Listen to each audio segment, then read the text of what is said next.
எல்லோருக்கும் வணக்கங்க. இன்றைக்கி இந்த ஷார்ட்ஸில் நம்ம எதை பற்றி பார்க்குறோன்னா, நம்ம டிராக்டரில் நார்மலாக வந்து பார்த்திங்கன்னா ஐடியலில் தான் இருக்கும். பிடிஓ வந்து பார்த்திங்கன்னா ஆஃப் ஆகிட்டு இருக்கும். ஆனால் இருந்தாலுமே பிடிஓ ஷாஃப்ட் வந்து பார்த்திங்கன்னா சுற்றும்.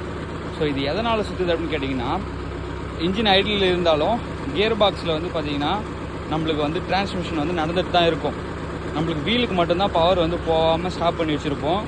ஸோ அதனால் அதில் உள்ளே இருக்கக்கூடிய டிஃப்ரென்ஷியல் அந்த கியர்லாம் என்ன பண்ணோன்னா ஆயிலை வேகமாக வாரி தெளிக்கும். ஸோ தெளிக்க சொல்லும்போது இந்த ஷாஃப்ட்டில் பட்டு இது என்ன ஆகும்னா ரொட்டேட் ஆக ஆரம்பிக்கும். ஸோ இது ஒரு காரணம் பிடிஓ ஷாஃப்ட் சுற்றுறதுக்கு. அப்படி இல்லைன்னா இண்டிபெண்ட் பிடிஓ கிளச் லிவரில் நம்மளுக்கு பிடிஓவில் லிவரில் எதனா அட்ஜஸ்ட்மெண்ட் இருந்தாலும் லைட்டாக இது மாதிரி வந்து பார்த்திங்கன்னா சுற்றும்.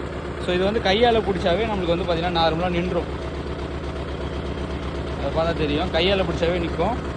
ஸோ இதாங்க இது சுற்றுறதுக்கான காரணம். நம்ம சேனல் பிடிச்சிருந்தா லைக் பண்ணுங்கள், ஷேர் பண்ணுங்கள், கமெண்ட் பண்ணுங்கள், சப்ஸ்கிரைப் பண்ணுங்கள். நன்றி, வணக்கம், ஜெய்ஹிந்த்.